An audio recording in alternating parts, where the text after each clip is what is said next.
Well, good evening. My name is Patrick Stone. I'm the Vice President of Government Relations and Advocacy here at the National Psoriasis Foundation. And I'm very happy that you all joined us this evening for our 2019 preview and a little bit of our 2018 recap on advocacy efforts. So what are we going to cover tonight?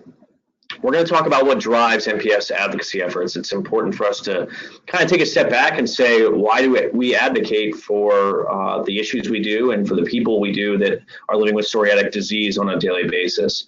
We're going to cover NPF advocacy across the country, both federal and state. As you all know, there are two different types of legislative governments in this country. We have state government and we have a federal government, and we're involved in both of those. We're going to do a recap of the 2018 activities, highlight some of the successes, and talk about 2019 in both the federal activities and the states. And then most importantly, we're going to talk about how you can get involved. If there's one thing we want to take from this presentation is a motivation and to be inspired to get involved with the activities either in your area or here in Washington, D.C. Okay, let's move right into it. So what drives NPF's advocacy efforts? So we are driven at the National Psoriasis Foundation by a couple things. Top level, to cure this disease.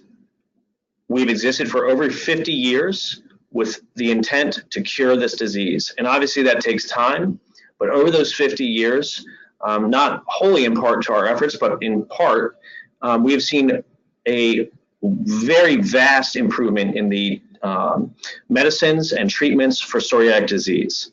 And so we want to continue that mission, again, with the goal of curing a disease.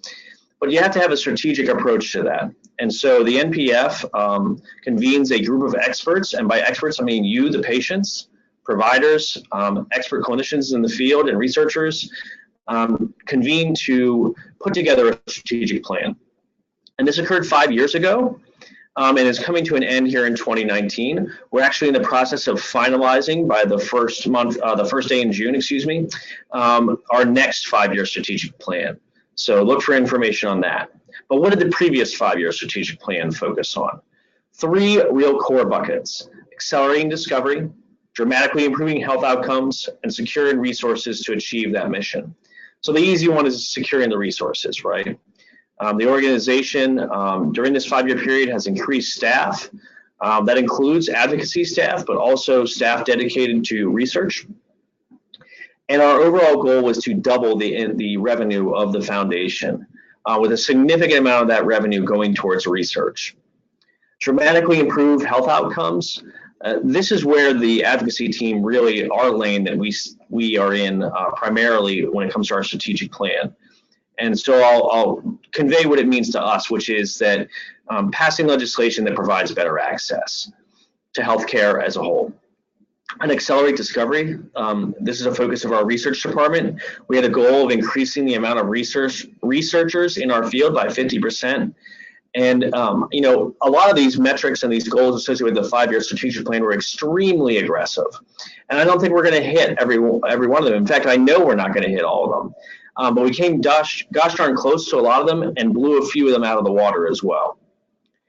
When it comes to advocacy, our mission statement to drive efforts to cure psoriatic disease and improve the lives of those affected then trickles down into our access to care statement. We support efforts to reduce impediments to accessing care. And what that means is focusing on issues that really are impacting you on a daily basis as you use the health system, as you try to find the treatment that's right for you. So we focus on, and this is not limited to this, out-of-pocket costs, utilization management, that means prior authorization and step therapy, and access to innovation. But above all, we are driven by you, our constituents. Just like an elected official has their constituents, you are our constituents, and what you bring to us is what drives our efforts. So oftentimes, when we're meeting with our action networks or our advocacy committee members, they bring issues to us that are of concern to them, and then we act on them. Next slide, please. So, a recap of what we did on the federal level in 2018. There was an election in this country. I don't know if anyone was paying attention. But both past and previous presented an interesting healthcare dynamic. So that means that the previous Congress and the new Congress have presented an interesting situation for those working in the healthcare space. In the past 115th Congress, we took the lead on a new piece of legislation called Restoring the Patient's Voice Act, which focuses around step therapy reform. For those of you that are new to the foundation, NPF and our advocacy team and our advocates out in the field are leaders on step therapy reform. The NPF has really become known for this issue. So there was a federal piece of legislation introduced, and Matt's going to talk, Matthew Moran, our federal government relations and health policy manager, is going to talk about that in a little bit. Following the failure of repeal and replace in 2017, action shifted heavily to the regulatory level. So I mentioned that there's state government, there's federal government. A part of the federal government that a lot of people don't know about is the regulatory system. And that means that the current administration has a lot of flexibility as to rules it can issue that have a significant impact on healthcare as a whole. So because the administration's goal was repeal and replace of the Affordable Care Act and that not achieved, they shifted their efforts into this regulatory platform. And so we have seen an unprecedented amount of rules and rules that are really actually having a much more dramatic impact on the healthcare system than previous administrations have had the courage, I would say, to take on. We also have an appropriations ask. And what that means is that as the federal government appropriates money, we ask for some of it for psoriatic disease research. We've had an ongoing ask for several years to the CDC for $1 million or $1.5 million, depending on the year, dollars dedicated to research as it relates to comorbidities associated with psoriatic disease and the management of those. And so we will continue on that in the new year. But in 2018, we had a record-setting amount of support for this appropriations ask. We were not successful, but the political shift in Congress provides us some opportunity here in the new year. We also had a great fly-in. I know several of you participated in it. I can see from the registrants that a lot of you on the line tonight were at our fly-in last year. And I was really excited about just seeing you all on the Hill and watching you talk to representatives and articulate in a really great way what advocacy means to you and what Congress should do to help you live with this disease in a better way. We also had a Hill briefing, and we can go to the next slide, please. So I'll talk a little about what success looks like, and part of that was our Hill briefing we had. And for those who don't know, a Hill briefing is essentially a meeting in the halls of the administrative buildings of Congress, where the Senate and the House offices are, where their staff is. And they'll have briefings on different issues, outside of healthcare, of course, but across all issues that Congress tackles.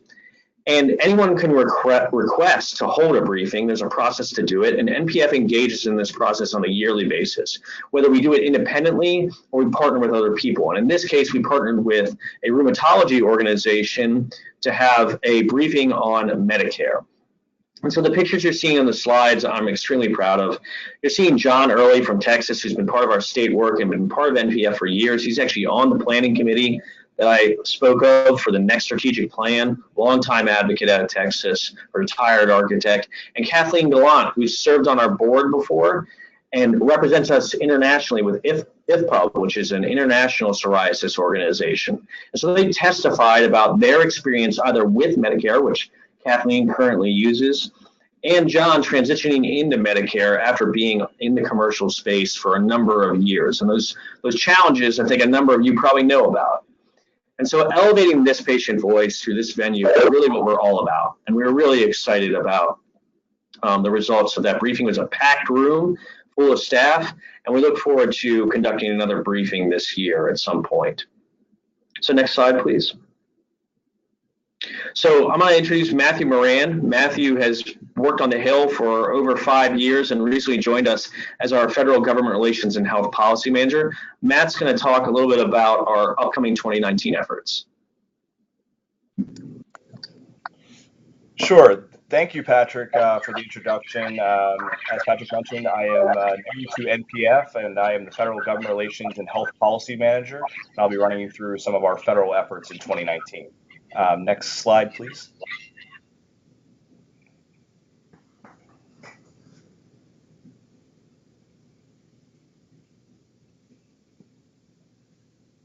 Next slide, please. Can you not see the slide, Matt? I cannot. No, it's still stuck on the 2019 landing page. There we go. Thank you.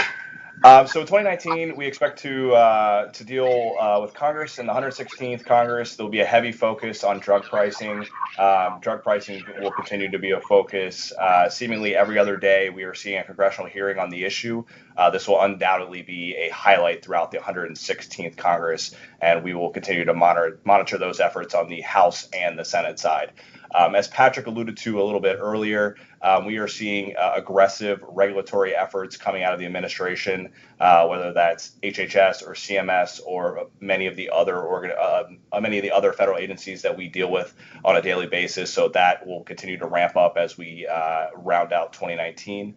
We are also very excited to continue our work on HR 2077, the Restoring Patients' Voice Act. As Patrick alluded to earlier, that is our step therapy reform bill. We have understanding that that bill will be reintroduced by the end of this month. We have great bipartisan support on that bill. Congressman Ruiz out of California and Congressman Wenstrup out of Ohio will be leading that effort, and we expect a robust bipartisan effort in both the House and the Senate. We are also very excited about our annual fly-in. This year will be our 15th annual fly-in. We take place April 1st and the 2nd. We will be hosting advocates here in Washington, D.C., and so they can meet with their elected officials, and so their elected officials can hear firsthand stories from our advocates. We are also going to be focusing in the coming weeks on our appropriations ask. As Patrick mentioned, we will be asking for $1 million from the CDC or from Congress to research efforts at the CDC to have a better understanding between the connections between psoriatic disease and the comorbidities. We had great success on this effort in 2018. Unfortunately, we did not see funding in the final bill, but we anticipate that we will build on this success from 2018 and have a successful effort in 2019. What else? We will continue to monitor legislation that is making it out of the committees of jurisdiction, and also any bills that are going to be progressing to the House floor and additional regulatory efforts that are coming out of the administration. We expect a very busy year in 2019 and are excited to work on your behalf. At this point, I'm going to pass it on over to Amy, who's our Associate Director of State Government Relations.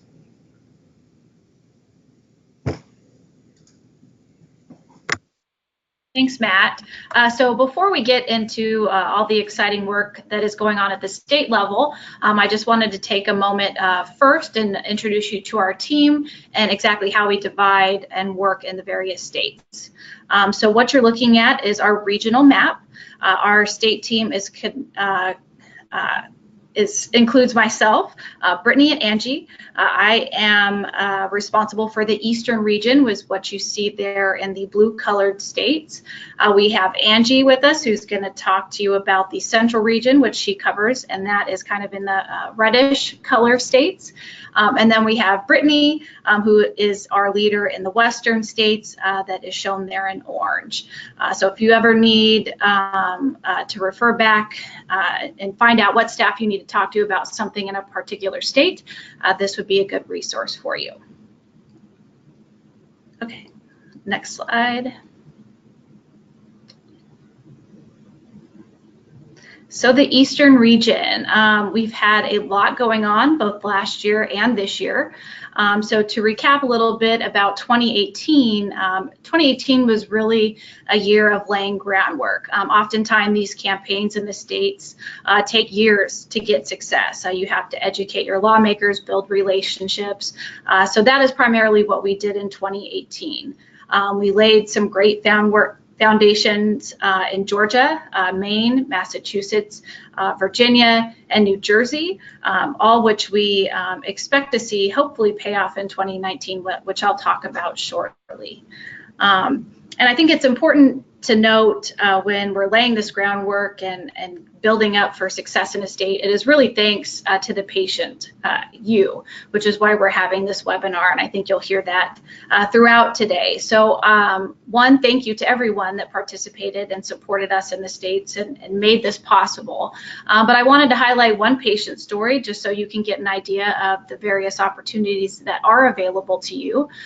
So I'm going to talk a little bit about Jody Quinn. You see her pictured here on my slide in front of the Massachusetts State House. Jody was really involved in every aspect of our advocacy, which is why we're highlighting her.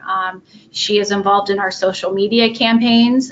She diligently wrote her lawmakers, her own personal representatives, as well as targeted a representative in Massachusetts when our bill was moving throughout the process. She also attended a hearing on our bill. She testified in front of everyone. During that testimony, she did a live stream on Twitter, which was our first try at that. And then following, she was actually interviewed by local media and was highlighted in media stories. She also serves or did serve in 2018 as a co-chair on our Eastern Advocacy Action Network, which is a way to stay abreast of advocacy initiatives throughout the entire region. After her work there, she did such a great job. She is now on our National Advocacy Committee. So Jody is really a fantastic person to look at in a way, various ways to engage from social media to actually testifying in hearings. We also have one other success story that we like to share because it's a little bit out of the normal. Clarissa and was able to speak on a radio station that was broadcast because of our work on step therapy in New York. She was highlighted on NYU Doc Radio and talked about our work up there. So often when you're engaged in these campaigns, they do catch because of the success, other outlets see that this is happening, and then in turn turn to us and ask that we share our engagement and our work in these states. So oftentimes we get these really exciting opportunities. So with that, I will turn now to 2019. As I said, we've laid a lot of groundwork in various states. So we do see those continuing this year. In Virginia, for example, we have a bill already sitting on the governor's desk in a short session. We are also seeing some really great starts in Maine and Massachusetts, as well as New Jersey, that was carried over from last year. And I think in addition to that, we have some new states that we're looking at that will potentially have some patient protection bills going on, which would be Pennsylvania, Delaware, North Carolina, Florida, and Rhode Island. So all of that to say there is a lot going on, and I think there will likely be other states added to that list. So in addition to our federal and our state work, there's always something for you to do. One other thing I just wanted to note, in many of these states that we're working, we often host lobby days. So that is a day where you get to join fellow patients and providers and talk to lawmakers about these bills that we're supporting. So that is our Eastern region in a nutshell. If you have any questions, you can always feel free to give me a call or, of course, email me. Hopefully, I'll be hearing from you and working with you to get these bills passed. Thanks so much.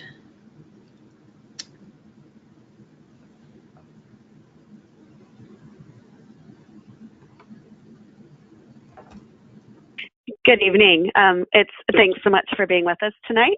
My name is Angie Teese, and I am your State Government Relations Manager for the central region of the country.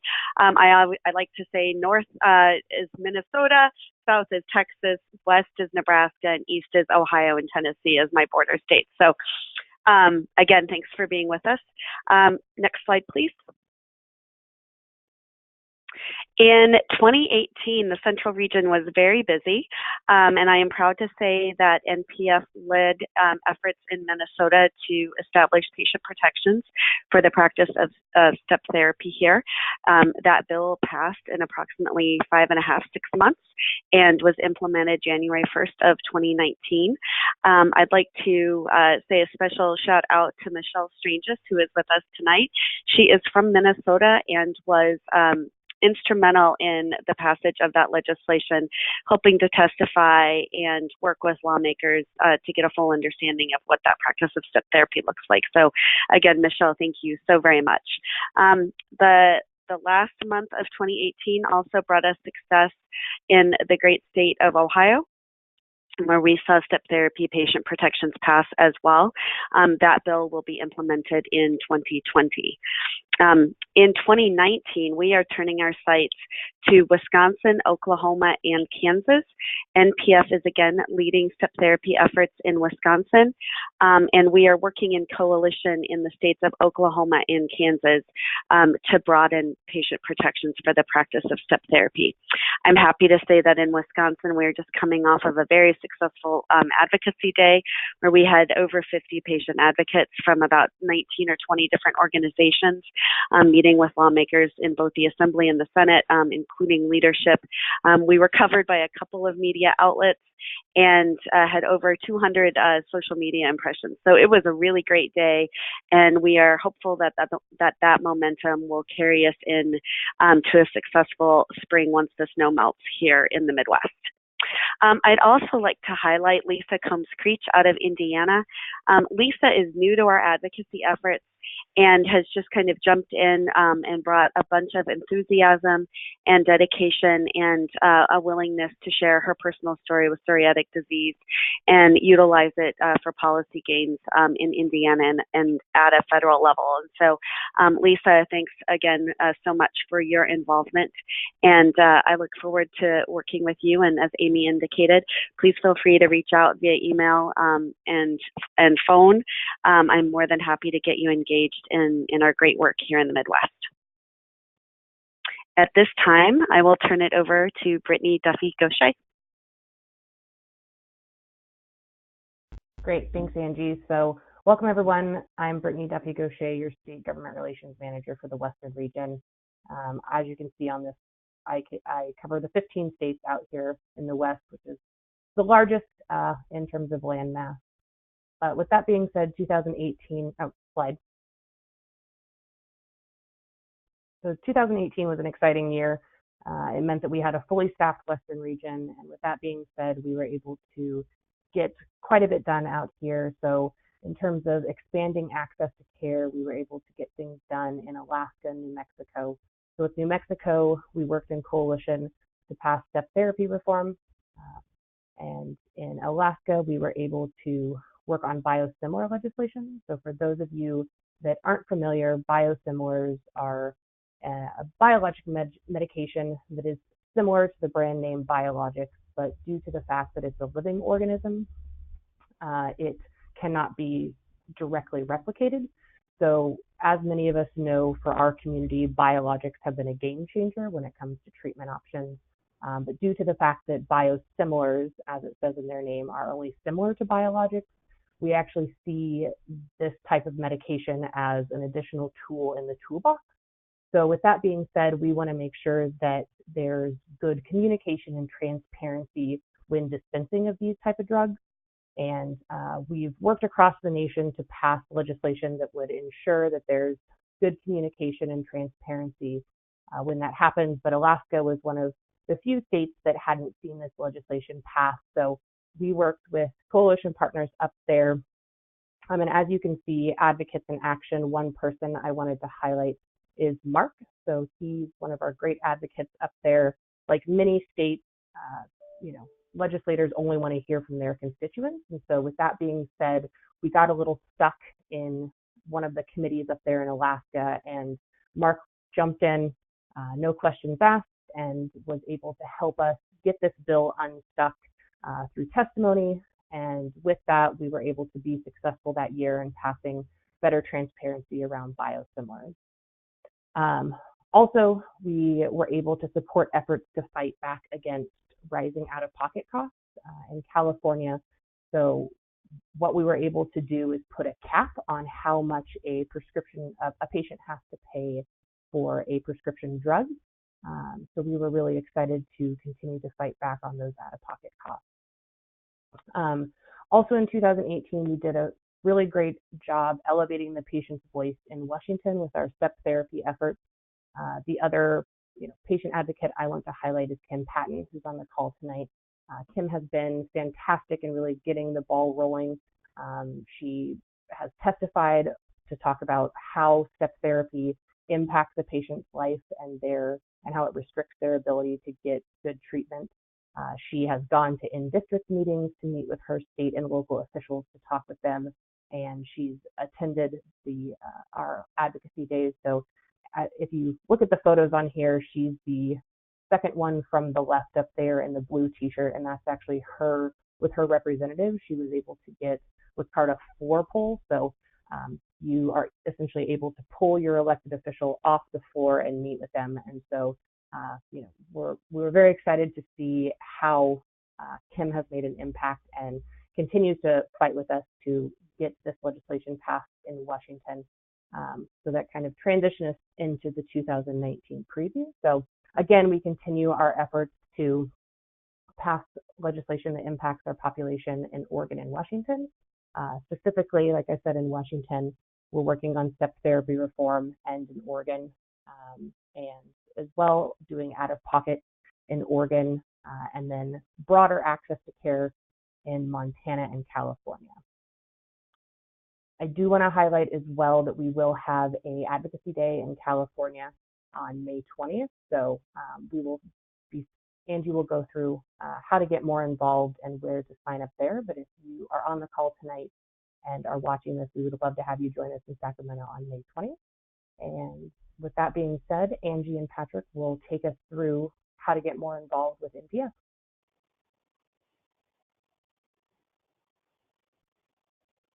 Hi again. Next slide, please. So I often get the question, does your voice matter? And absolutely, without a doubt, the answer to that is yes. Volunteers and patient advocates are at the heart of everything that the National Psoriasis Foundation does, including our work here in advocacy. And how you can get involved and how your voice can be elevated in the legislative process, whether you call, you text, or you email your lawmaker. Some advocates have come to hearings, they've testified, they've attended advocacy days or met with their lawmakers in district. Your voice is really critical. You are the constituent of that lawmaker. You are the one with a psoriatic disease story to tell, and you are in the best position to relay the difficulties you have in accessing your medication and what that means for you and your loved one as you face this disease. You have made the difference in every state that we've shared with you, and you continue to make this work very, very special and effective. I was just in Wisconsin, and hearing advocates share their stories with the Speaker of the House, critical. The staff member was taking notes and so interested, and it's really important that you get involved in this process. So our job is to make it easier for you to get involved and to share your voice. And again, whether that's calling, texting, or emailing your lawmaker, we have made that easier by employing technology, where we send you an email and ask for your help at a critical time in the legislative process. And all you need to do is click here, to send your message, personalize it with your story and how, again, you've been impacted by the issue. And then that sends that message right on to your direct lawmaker so that, again, it's making the process more efficient and more effective for you. That same technology makes it possible for us to connect through tweeting. We know that a ton of lawmakers are following or are on Twitter and use this to elevate the issues they're involved with and kind of the issues that they care about. And so that same technology helps us tweet to lawmakers and also to text. And so our job is really to make it the easiest, make it easier as the easiest we can for you to get involved, to send a message, and then in addition, we work very hard to train you, provide you all of the necessary resources and information, answer your questions in advance, should you have any, about what to say, what not to say, when to send that email or when to make that call. And so please just lend us your voice, and we'll help you along in the process. So all we really need is you and your willingness and your desire to help. And again, thanks so much. And I will turn it over to Patrick Stone now, who can tell you a little bit more about our Action Network. Great, thank you, Angie, and the rest of the team. And you know, this voter voice application and grassroots tool we have is fantastic, and I hope you all take the opportunity to open up the App Store in your phone and to download the voter voice app and search NPF. But that's not the only way you can get involved, and so I'm going to wrap things up this evening by talking a little bit more about different ways that you can be a part of the Foundation's activities. And the first is as it relates to advocacy. We have action networks. And so those action networks were created in 2015, back when the team was a little bit smaller, and we started off with an Eastern Advocacy Action Network. And I want to thank some of you that I know that are on the webinar tonight that have been patient about you being moved into different action networks as we've expanded. We then had a Southern Action Network, and now we have an entire East Coast. That first one I mentioned was the Northeast only. And so now we have a complete Eastern region, a Central region, and a Western region. And those action networks coincide directly with the map you saw earlier of how our state team divides up the states.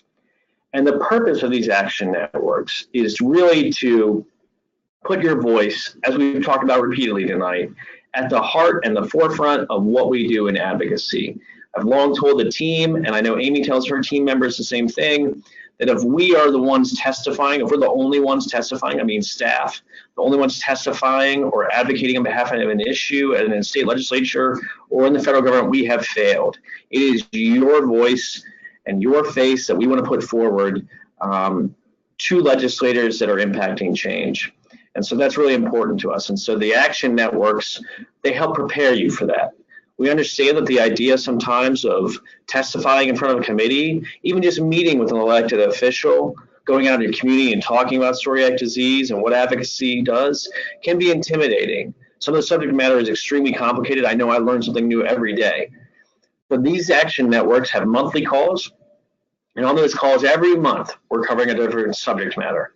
And every month there's a different ask of the committee members. And so we're excited about the increase in participation in these action networks, and hope you'll reach out to someone that's in your area. Saw that map again, reach out to that person. Their email address is on that map on these slides. Reach out to them and say, I want to be a part of the action networks. But again, we realize that for some, advocacy may not be the only thing you want to do, or something you're particularly motivated by, or you have other needs. So there are other ways at the foundation that you can get involved. One, and I'm particularly proud of this, is our Patient Navigation Center. The Patient Navigation Center has been around for around 3 years now, and every month we are getting in touch with more and more people with psoriatic disease that need help. You can contact them to discuss your insurance needs, understand more about the disease, to find a specialist, with help on appeals. Oftentimes doctors' offices don't have the resources to appeal something your insurance company denies. We have those resources and can be helpful, not only with you, but the doctor's office. We can really provide a conduit between the two, and to provide you with a number of other helpful resources. And as you can see on the right here, you can email the PNC, you can call the PNC, you can text the PNC, you can engage in a live online chat with a PNC navigator. Or if you're in the Portland area, you're welcome to walk right in the door and they'll help you there as well. Again, over 1,000 points of contact through these different means a month is what the PNC is seeing. And not only domestically, but internationally as well. So we're excited about what the PNC does. And if you need help in your journey of living with psoriatic disease and getting better access to healthcare, please contact the PNC. So maybe fundraising is your particular motivation when it comes to NPF. You want to help us cure this disease by funding research, funding advocacy issues, I mean, whether it be you want to raise $1,000 or $1 million, there are events you can get involved in through your local divisions. So this map is pretty complicated. I'll let you guys take a look at it offline here, but this is our breakdown of our divisions. And what this means is that we have staff spread out across the entire country that are putting together walks, runs, cycles, all sorts of different events you can get involved in. Next slide, please. Some examples here. Not only do we have walks and runs and cycles, marathons that you can participate in for fundraising, but we also have Stamp Out. That's our version of bingo, so you can participate in a local bingo event in your area. I've been to one myself. They're a lot of fun. So again, there's a ton of different ways that you can get involved with NPF. I really appreciate you taking the time this evening to understand better how you can get involved and what it means to us to advocate on your behalf. If you have any questions, in addition to emailing people in the states directly, you can contact us at action@psoriasis.org. Again, thank you so much for joining us, and we look forward to hearing from you and working with you in the near future.